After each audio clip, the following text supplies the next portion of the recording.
Conflict resolution skills are not going to save your relationship. I'm going to say that again. Conflict resolution skills do not save relationships. I don't care how many YouTube videos you watch that are teaching you good communication skills. And I teach those communication skills well. And yes, please learn them. Learn how to speak with kindness. Learn how to compromise and how to talk about something when your feelings are hurt. These are all really important parts of being in a relationship. But conflict resolution does not create love. Conflict resolution is the thing that helps you manage differences. But if you only focus on conflict management skills, then you're going to be so hyper focused on conflict that you forget to go out and have fun and play together and laugh together and forgive each other for things that don't need to be talked about. Things that should just let slide. There's a lot of things we should just let slide. And that's me. I'm a couples therapist telling you don't have to talk about everything.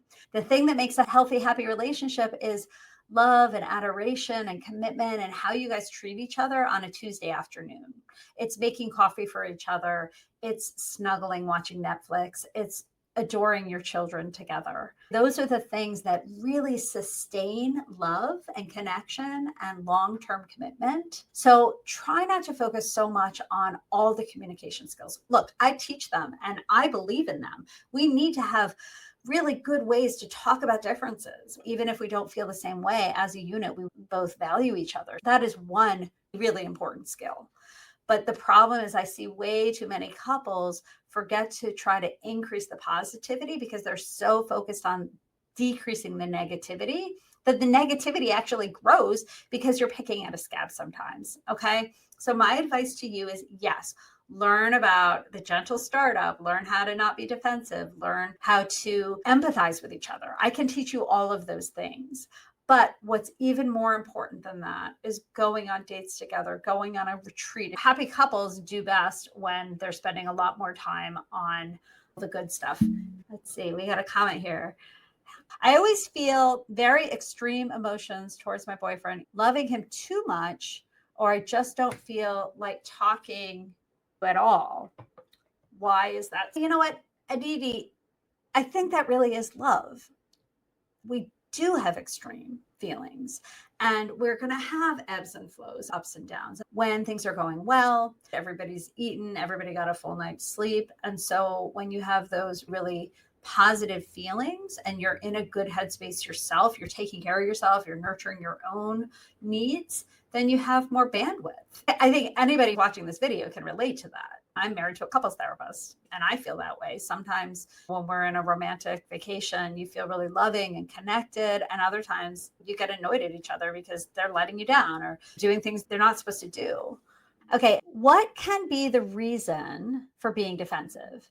Because I feel I do that too, because whenever my boyfriend is giving me constructive criticism, I feel like he's attacking me and I feel insecure.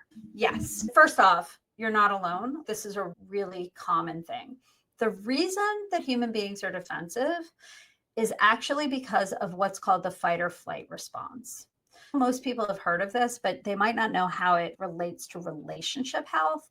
Nobody wants to hurt their partner, right? If you're on this video call, you are not here because you are trying to hurt anybody, nor are you hopefully in a relationship with somebody who gets joy out of pain. That is not mentally health, okay? But it doesn't mean that we don't hurt each other's feelings when we're in love and when we're in a relationship. We absolutely hurt each other's feelings. Sometimes the person is trying to give constructive criticism, and even if they're doing really well and they're being really nice about it, the fight flight response can still get activated because there's this little part of our brain called the amygdala, and it's constantly searching to see, are we in danger? Are we safe? What happens is our brain is assuming that we're in actual danger and is reacting as if we're in actual danger, where our partner is just trying to tell us how they feel.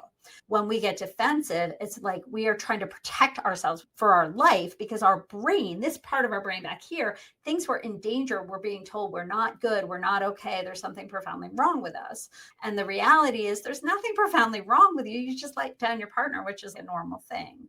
So when we get defensive, this biological part of us wants to convince our partner, I am innocent. I did not do anything wrong. But it becomes problematic because then if you act out that defensiveness, your partner feels like they're not allowed to talk about their feelings. The best strategy for when you're feeling defensive is to slow down a little bit and let your heart rate come down. If you're feeling defensive, you're probably really activated, versus when you're nice and calm, then you're able to accept constructive criticism a lot more effectively. So I hope that helps. It's such a good question because everybody can be defensive. The time capsule says, my blunt communication, which is normal with my male friends, causes fights with my girlfriend. Oh, time capsule, thank you for your honesty with that, because it's hard to put yourself out there. And same thing to Aditi, by the way. I really appreciate you putting yourself out there and being vulnerable and just sharing your challenges. So anyway, time capsule, you're saying like, my communication is super blunt, and that's fine. That works fine with your male friends, but your girlfriend does not like that communication style. My reaction is to shut down and go silent. I feel stuck in this pattern and need help changing it. This is another really good example of conflict management. If you are feeling like you're blunt because that's your personality, you're the kind of person who tells it like it is. By the way, I'm the same way. Like, I just wear my heart on my sleeves. And sometimes I am really not very skillful with how I say things. Some of my friends are fine with it, and some I have to back up and apologize. Here's the thing I want to respond to, though, is this second part where you say, my reaction is to shut down and go silent. I feel stuck in this pattern and I need help changing it. Okay. So remember when we talked about the fight or flight response? There's a part of you that wants to fight for your life when you're a mammal and you're in danger. And there's a part of that wants to run for the hills. Okay, so that's the fight. The shutting down is the freeze reaction. The freeze reaction is like a deer in headlights where you're, oh my gosh, like nothing's wrong. I'm okay. Like I didn't do anything bad. That freeze reaction is the very thing that will cause your girlfriend to probably think that you're checked out, that you don't care or whatever. But what we know from the research is that when somebody shuts down, their heart rate is usually skyrocketing. So when people are stonewalling or shutting down, their heart rates are really high and they tend to have this feeling of, oh my gosh, I don't want to say the wrong thing. I'm going to mess up. So you have these two things. On the one hand, you're either really blunt, or on the other hand, you're silent. Saying it like it is, or you freeze because you don't want to say it wrong. My advice to you, and kudos to you for being willing to say, I need help changing this pattern, and having self-awareness that you're experiencing the pattern. The thing to do is to let your heart rate come down. What you're going to do is take a minute and then return to your girlfriend and say something like, hey, it sounds like maybe I hurt your feelings. I was a little blunt just now. I'm really sorry about that. And also helping her understand that when you go silent, you are not leaving her. It's not that you don't care. When we're upset, it's really hard to explain what's happening. The same thing to Adita, who was talking about how she gets defensive and she doesn't want to get defensive, but she finds herself feeling defensive. And so when we're defensive or when we're feeling shut down, it's impossible to have the words up here in your frontal cortex to be able to say, hey, let me try that a little differently. Yeah, I'm sorry I got defensive. Of course, I want to hear your feelings. Or I'm sorry if I came across as super blunt. Okay, so let me see what we got here. Yes, Doc, you were absolutely right. Thank you, Time Capsule. I'm glad that it was helpful. No, you can let me know direct. See what I'm saying? I literally am not lying to you. I am so direct, and I feel like I have to be careful to be like, you need to do this and you need to do that. Like, because I think I can come across as really bossy sometimes, as opposed to, here's a strategy many of my clients use and it's useful. Or I could say something like, we know from the research that this helps, instead of, you need to do this and listen to, I went to a webinar and that's what you're supposed to do. Because really, we just do the best we can. We're all human beings in the world messing up, in my opinion. How can we be more mature in relationship terms as a partner for each other? Maturity has nothing to do with age, right? Maturity has to do with being able to pull yourself to the 5,000 foot view. When we're in the midst of a fight, we are sucked in. Part of the reason you're using the word mature is because when we're back here in our reactive parts of our brains, we're not thinking so clearly. It can come across as immature because it's like our reptile brain is doing all the talking, which is not going to come across as articulate and nice or anything like that. It's going to come across like really full force. The thing that we can think about is that a mature relationship is not about how old you are or how long you've been together. It's about making sure that after you are relaxed, you have the confidence and you're brave enough to go back to your partner and have a repair.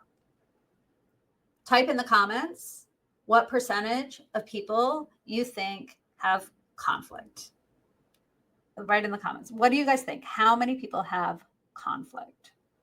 I'm a genius. I don't necessarily agree with you, but I will take the compliment. You gave me an ego boost. Thank you so much for all these valuable talk. I feel much better knowing that it's very normal. Oh yes, it is very common. And just a caveat, anytime I give relationship advice here, I'm doing that as education. I don't know exactly what's going on in your relationship. So please remember this is educational. It's not therapy. Okay. I feel like we both are a bit immature once we get into a heated argument. The immaturity is because you are continuing to talk while you're activated. So anybody who continues to fight when they're emotionally overwhelmed is going to not be speaking clearly and coherently. And we're going to say and do things we regret. It's normal to be immature in a heated argument. However, the way to avoid that is to take a break and say, let's both take a walk, set the timer for 20 minutes.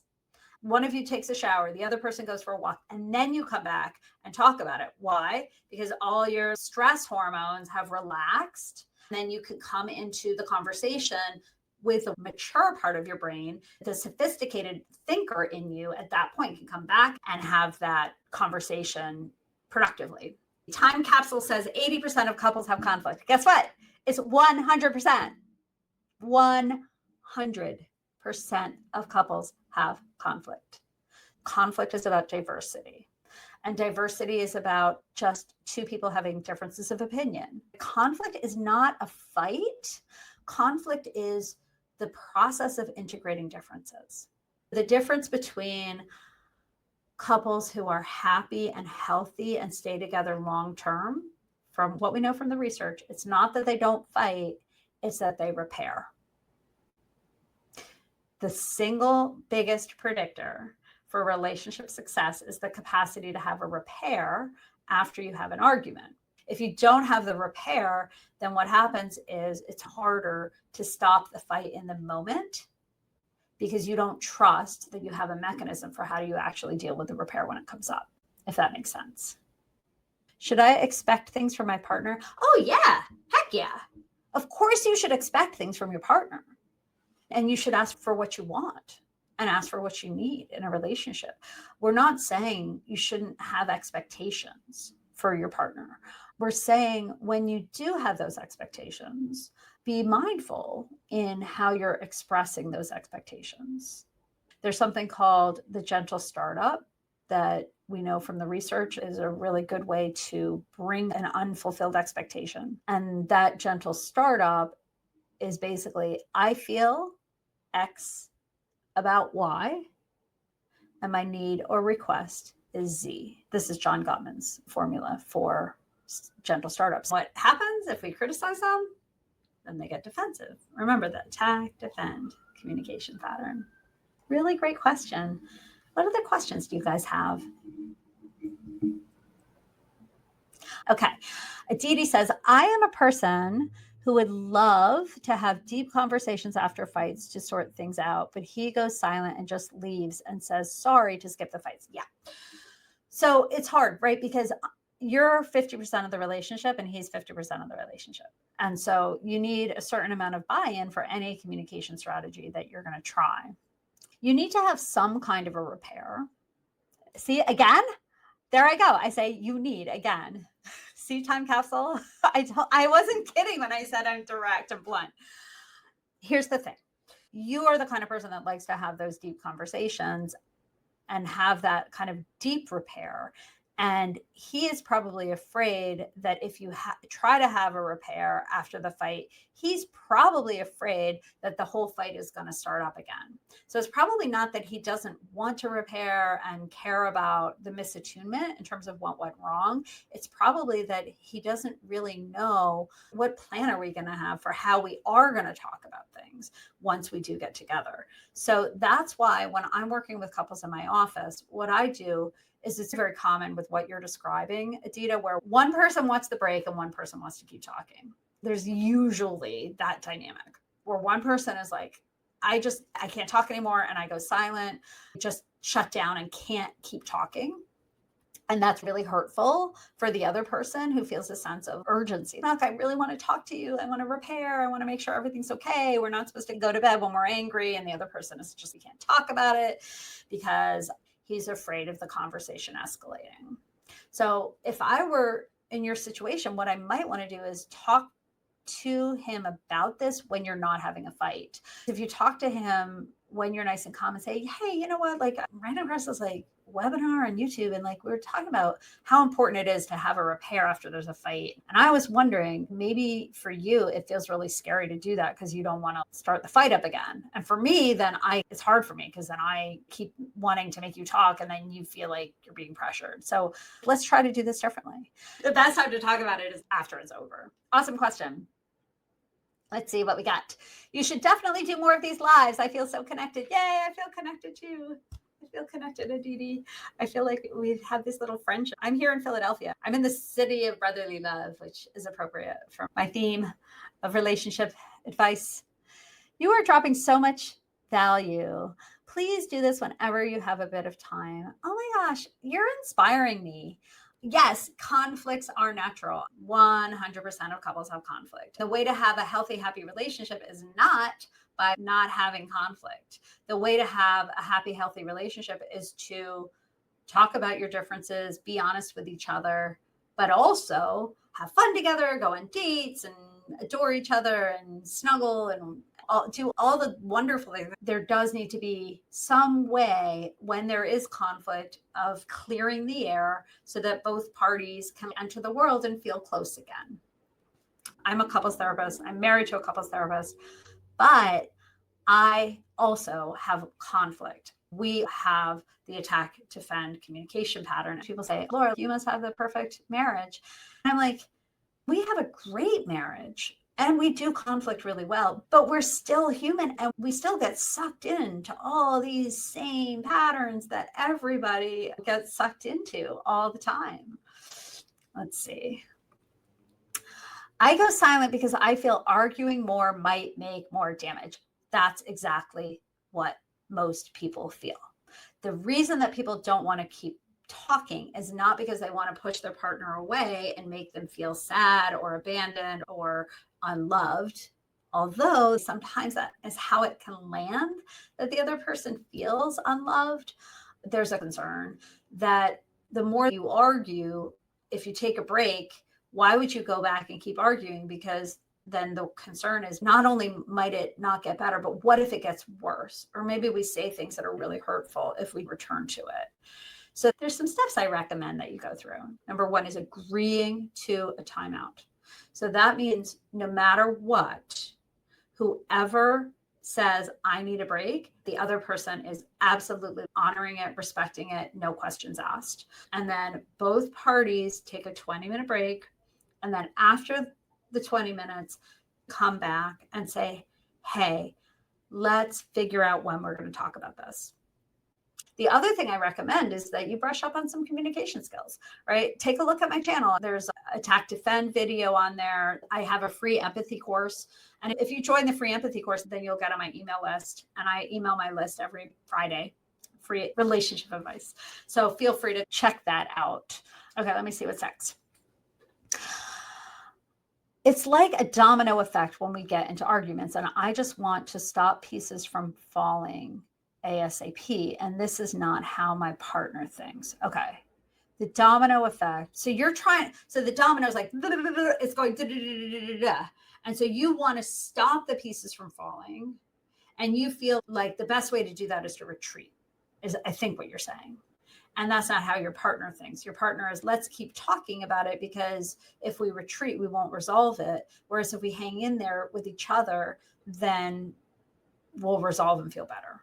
If you take nothing else from today's conversation, the one thing I want you to take away is that you're both right. You need to disconnect and you need to reconnect.